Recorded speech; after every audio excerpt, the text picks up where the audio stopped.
Hey everybody, welcome to day 4 of the 21 days of NLP and Hypnotherapy series that I've been bringing to you over the last couple of days. I'm excited to get into it. It's beautiful Monday. Hope your Monday is wonderful wherever you are in the world experiencing it. Some of you might be still on Sunday and preparing for the week ahead.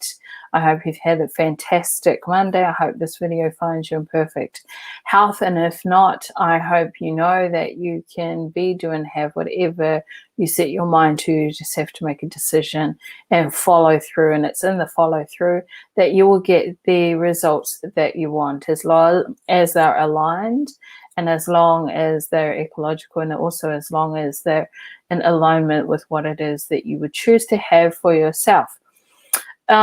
Welcome live as well. I welcome any comments. Let me know where you're coming in from. If you're watching the replay, just hashtag replay, and I love to connect with you and see what part of the world you're tuning in from. And I'm really grateful to have you here, because it's my intention to explore and help humans develop themselves in a way in which is fundamental and crucial to their purpose, to their passion, to their mission, to them evolving as phenomenal beings here on this planet, even as we experience some of the most worrying, stressful times. It's my intention that you will come back to and return to your original blueprint and to your original self, and not get caught up in what's happening outside of yourself. And so for day 4, I'm going to focus on meta programs. If you don't know who I am, I'm Jocelyn Afene-Dadansky, born and bred in mighty Waikato, New Zealand. I am of Māori and Scottish descent, amongst a couple of others, but I just, those are the most simple and easier to use and to mihi to. I am a trauma nurse, 15 years in healthcare professional, over 27 years in corporate field, and it was until I became sick myself. I had to have a heart operation, and I refused to. I didn't feel it was aligned to me. I found a book, You Can Heal Your Life by Louise Hay. I read the book. I did everything she said. I bought the audios and listened to them, and within 3 to 4 weeks, out of 6 weeks, I was able to heal myself from the said operation that I potentially was meant to have, and the medication that I was meant to be on for the rest of my life. And so there was a paradigm shift for me, because I'd worked in this industry, Western medicine, and yet I did the total opposite of what I knew was the right thing to do as it relates to my patients and people who were similar diagnosis as me. And I knew the prognosis well. I knew it wasn't going to be a good prognosis being on medication for the rest of my life, and I just didn't want to buy into that story. And so by me taking ownership of my health, understanding my thoughts and beliefs, and ultimately those were decisions that were creating behaviors in myself, I knew I had to do something different. So I signed up to the gym. I lost 22 kgs, went on keto, healthy transformation, and within a couple of months, I had made drastic changes in my life that if anyone had have told me, or if at any point when I was studying nursing, or at any point in the industry, and had told me that that's what you could do, I wouldn't have believed them, because that was never anything. It was not part of the conversations that I would have. And so I felt like I owed it to my patients, the thousands of patients that I have been able to help and assist in some of the most traumatic times in their lives. I felt like it was my responsibility to find out more about this alternative therapy and therapies, and bring it back to my patients so that they had a choice, so that they could get to the root cause of all their issues and really reconnect with themselves and their body's wisdom, rather than what someone in a suit or a white jacket or with a certificate was telling them about themselves.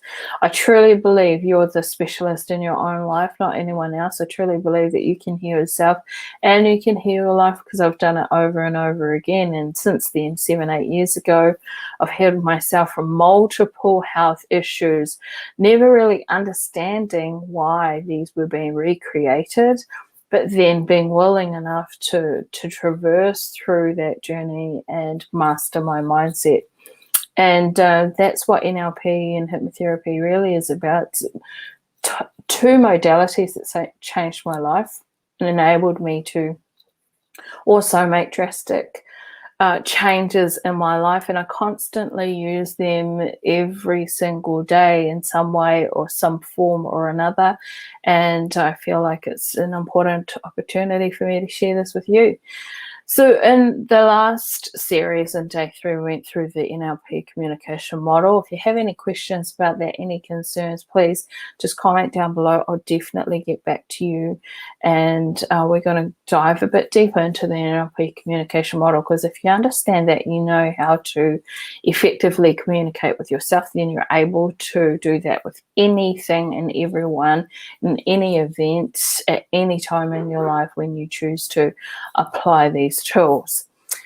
So if you remember, I'm just going to quickly show you the picture of the NLP communication model so that you can see there is a woman in the picture and there is sensory input that comes through externally, and just in the picture by her smile there's about 8 or 9 black boxes, and in those black boxes there's titles, and these are the filters by which we delete, generalize and distort information. Remember, over 2 million bits of information coming at us every second. We delete, generalize and distort down to 134,000 bits of information, and we do that through this filtration system.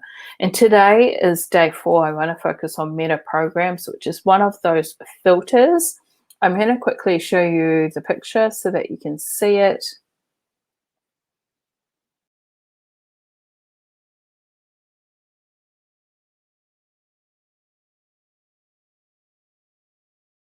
So the filters by which we delete, generalize and distort creates an internal representation. It creates a picture, a sound, and this can be driven by memories as well, a smell, a taste, something that we know, something we say to ourselves, and something that we've heard and or are hearing at the time, depending on what it is.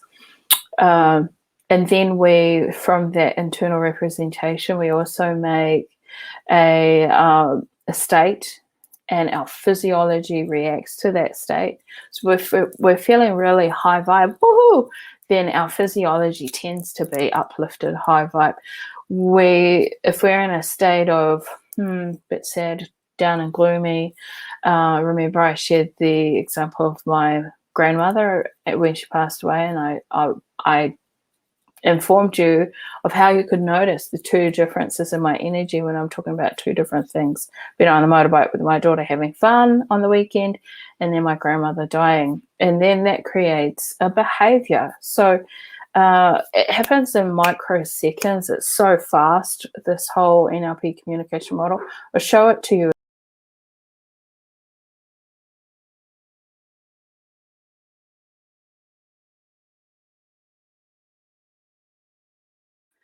And so I'm going to go through meta programs with you today. I feel like that is fundamental in knowing and understanding for yourself. And it's one way in which we can understand our filters. So what are meta programs? Well, they're mental shortcuts, and they direct our decisions that we make, our behaviors, our actions, and interactions with others, and also with ourselves, most importantly. I truly believe the most important relationship you'll ever have is the relationship with yourself. They are internal. You don't really see them. They're representations of experiences and or external experiences that are impeding or impacting on your reality, and they determine how your brain pays attention to things. Remember, delete, distort, generalize, and what it pays attention to. So it's a form of pattern recognition being that it's happened before. Remember, once we create one pattern and we keep doing it, we release neurons release these neurotransmitters, and then it becomes a neural pathway. And the more that we do that, it becomes a habit, and the more that we do that habit, becomes part of our identity. So we've got to be really careful what patterns we recreate in ourselves. But as I digress, coming back to meta programs, it's where your brain attempts to sort through what the body is sensing and experiencing. So it's kind of like a software application for the brain, and it controls the execution of a number of different programs, and it runs unconsciously. So it's not something that you go, oh my gosh, I just noticed that meta program. Oh, that's what I'm doing.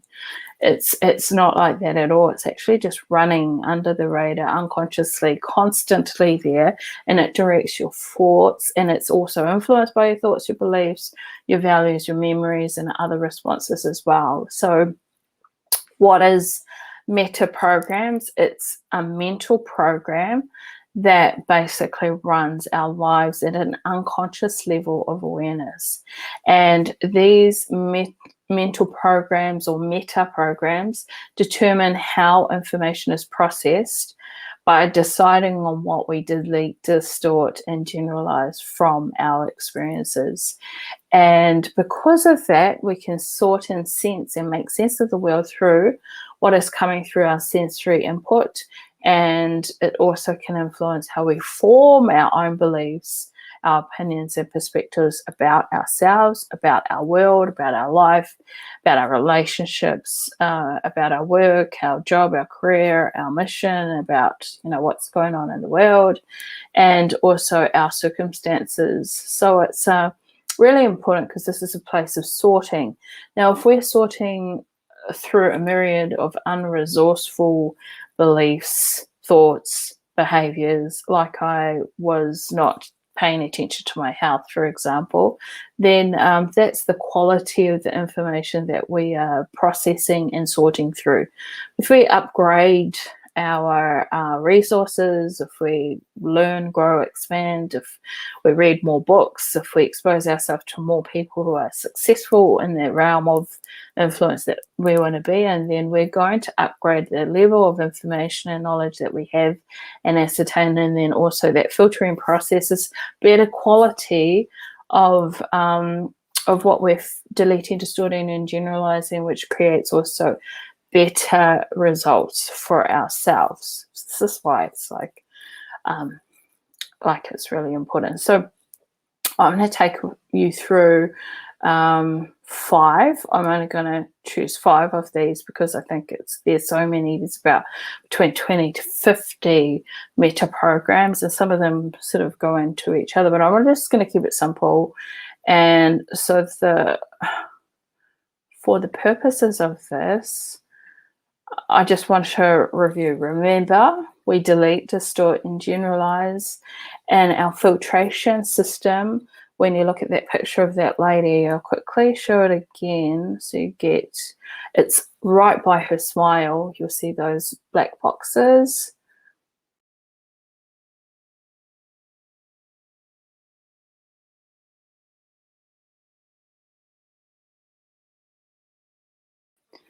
So those filters are decisions, language, attitudes, values and beliefs, memories, time, space, matter, and energy, and then meta programs.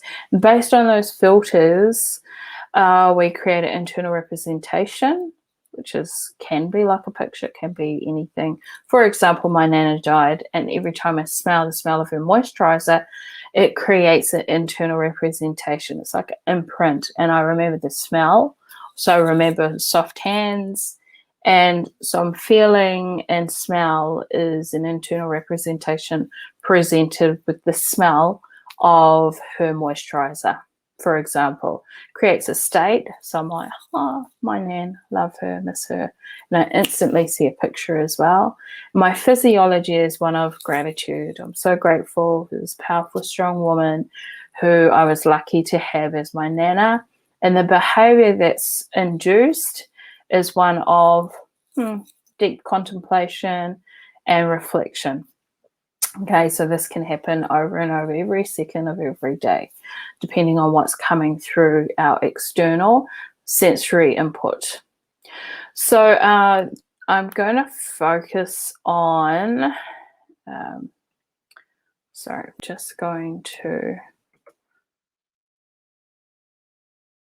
going to focus on 5 of these meta programs, and the first one I'm going to focus on is just typing.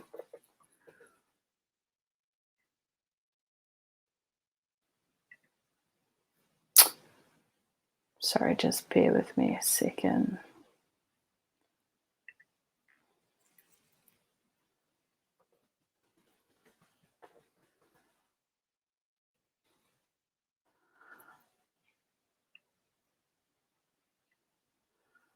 So I'm now filtering, just as I was doing that, through my meta programs, the fact that I love technology.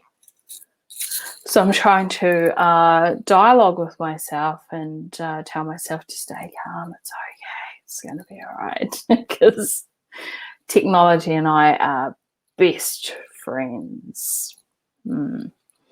Okay, so the first one that I'm going to focus on of the meta programs is frame of reference. And in frame of reference, this is a person who can either be internal or external. So they have an internal frame of reference or an external frame of reference. I'll just quickly share on both, depending on the circumstance. Meta programs change, right? So they don't stay the same. So if you're internal, it doesn't necessarily mean that every single situation you're going to be internal frame of reference. You might not. You might be external in some circumstances, internal in others. My intention for sharing this information is so that you can better understand yourself. And when you understand yourself, obviously you can understand other people. That is it. Okay. So the internal frame of reference, very intuitive, self-oriented. They often make decisions based on personal feelings and opinions. They must feel good within themselves that they've done a good job or they're doing a good job and they've made a good decision. For external frame of reference, they're very much focused on others. Consistently, they can be looking for or seeking external validation or external answers and approval from others. And as a result, they make decisions based on people's opinions, what other people's perspectives and actions are, what other people have influenced them to be or become, to motivate them to do or not to do, and build rapport with these people. And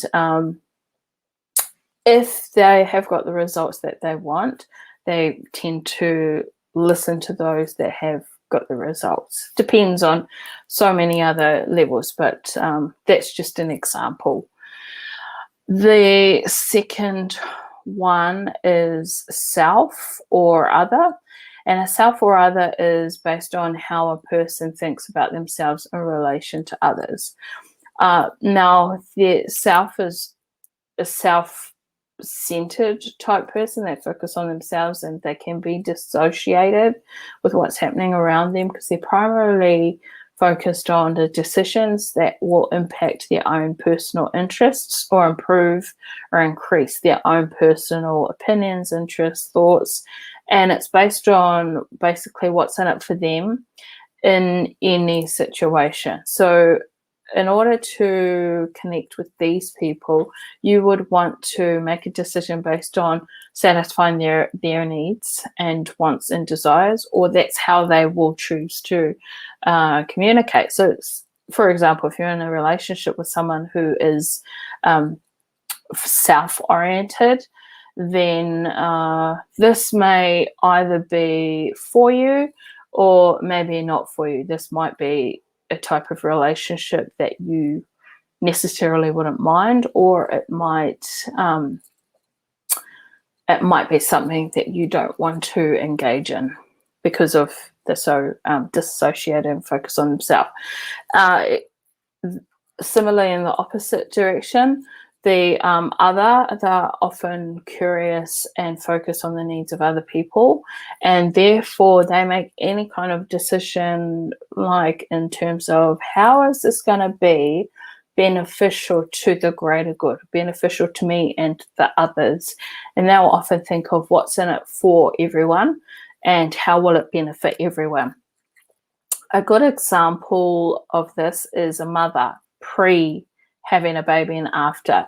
Pre being pregnant with Celeste, I was definitely more self-oriented because I just had myself. Then obviously as my little bump and seed grew, 40 weeks being pregnant, then having her, my meta program quickly turned to others because I had to put her first. I had to focus on her needs, what was best for her as this little baby. And so mothers can do that. They can switch from that, and fathers as well, where they, but more so mothers in the way that, they are the source of milk and nutrition and, primary care in their first couple of months anyway, although fathers helping and assisting with that is amazing. If they don't breastfeed, then that's another issue altogether, or not an issue. It's not an issue. It's just another frame of reference altogether. So that is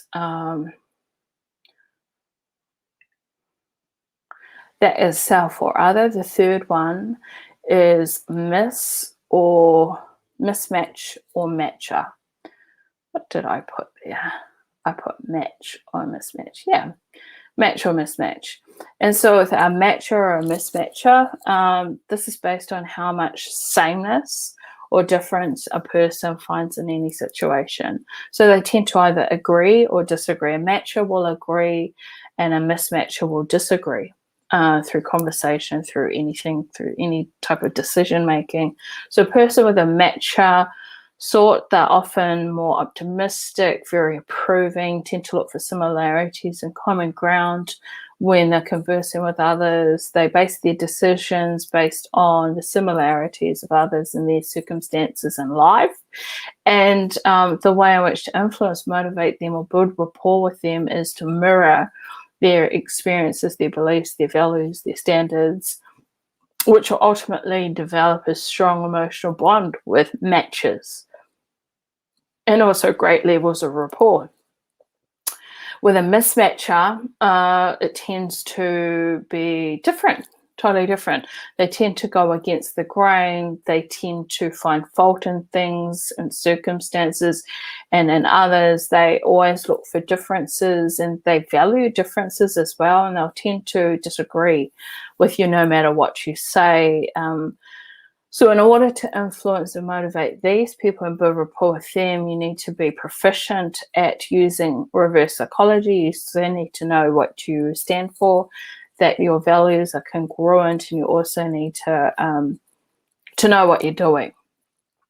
So a good example of a matcher and a mismatch is your children. You may have, say, 5 children, and they all match you. So it's not hard to parent them. They agree with everything you say, they listen. And then you may have a mismatcher out of the bunch. And the mismatcher will tend to be, this is just my own personal opinion because of what I've noticed, but I could be wrong. Hey, I could be wrong, and I'm happy to be wrong. They tend to be the black sheep because they disagree. They don't go with the grain. They don't find the commonality. They don't match everything people say or believe. In fact, they go the opposite direction. They disagree and they find differences, and it doesn't matter what you say, they're not going to listen to anything that you say because they're a mismatcher. And that's important when it comes to family therapy and any type of therapy, counseling with families, is for parents who may be having difficulty with their children and teenagers, and they want to get them fixed and they want to get them help, and they take them to someone because they're having a tough time with their child. Sometimes it's just the parent and the child. One is a matcher and the other one's a mismatch, and that's all it is. And it can create some tension and other things like that. Depends on the relationship. So I'm a mismatcher, but I can also be a match if I find congruency and or I believe in a certain cause. I'm going to match on those things, but I do see differences as well, and I marvel at the differences. So there's no right or wrong in meta programs. It just is how people make decisions. And remember the unconscious awareness that's happening at all times, filtering, deleting, distorting information that's coming in. The fourth one is action. And with action, this can be either a reflective or an active person. So one person, say you have to make a decision, you have to do something, say you have to go on a diet, right?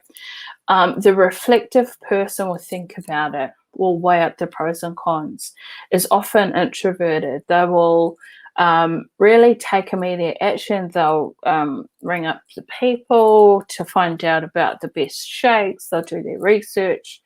They'll find out how much it costs for the gym. They'll get all the information first, and then they will make a decision. And so if you're working with someone who's a reflector and you want them to hurry up and make a decision, that's not going to benefit that rapport that you're trying to build with them. They need more time, they need more space, otherwise they will feel ambushed. With the active sort, they are just all in, they'll jump, they will take risks, jump in head first, without even thinking about the ramifications of what they're doing. And in order to influence them away in a positive way that is going to be good for them, is to ensure that their decisive action that they take, that they have constant involvement in keeping them motivated and enthusiastic as well. So I tend to be more extroverted. I've done both. I've been reflective, and then I've also just jumped. And it's the times when I've gone in and just head first, yeah, let's do it, and I've had to learn something, that the next time I'm more reflective about just jumping in head first. So it's really, really interesting and meta program to look at. The last one is necessity or possibility, and with this, it's based on whether a person makes decisions on necessity or primarily based on possibility. So this can be seen as toward or away, toward pleasure, away from pain. Tony Robbins calls this, people make decisions based on two things: to avoid pain or to gain pleasure. And so with a necessity, they often settle for what life gives them, right? They primarily make decisions that are based on avoiding pain, and they will settle for whatever's available. This is a dangerous one in relationships, because they will just settle for the first person to come along out of a relationship, or they'll settle for the person who's mistreating them, because that becomes familiar, that becomes in some ways some sort of what they believe their worth and their value is, and they will settle for that because that's all that's available, and they won't care about looking for other options or varied experiences. So in this type of scenario, this can be a real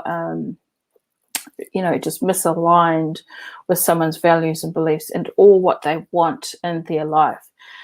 So in order to influence someone who's a necessity-driven type person, you want to motivate them and rebuild or build rapport with them, you'll need to focus on making sure that they feel comfortable and secure. If you have a client like this in a coaching relationship, you want to have that rapport and you want to always make them feel like they're seen, they're heard, that they're safe and they're secure, as you're encouraging them to step out of their comfort zone and make changes in themselves. For a person who's more of a possibility sort, so often seeks variety, they value uncertainty and opportunity, and their primary way of making decisions based on gaining pleasure. So they'll do anything it takes to get the result they want. They don't like to settle. They'll rather go for the possibilities.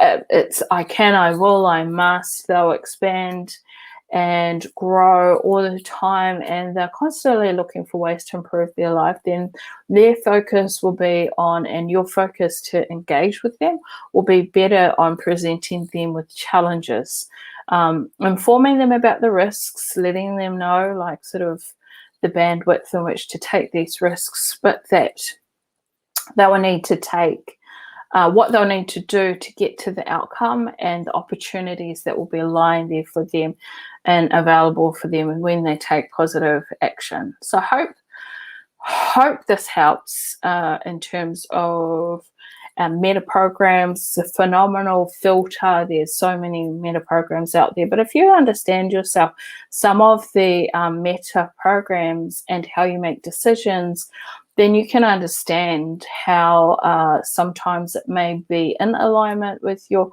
highest good and your vision moving forward. And sometimes you may need to change your meta program in order to make a better life for yourself and in order to choose something better. So I hope this lands. I hope this helps. I'll quickly show the NLP communication model again so you just can have another peruse for it, through it. I will leave it in the comments down below as well.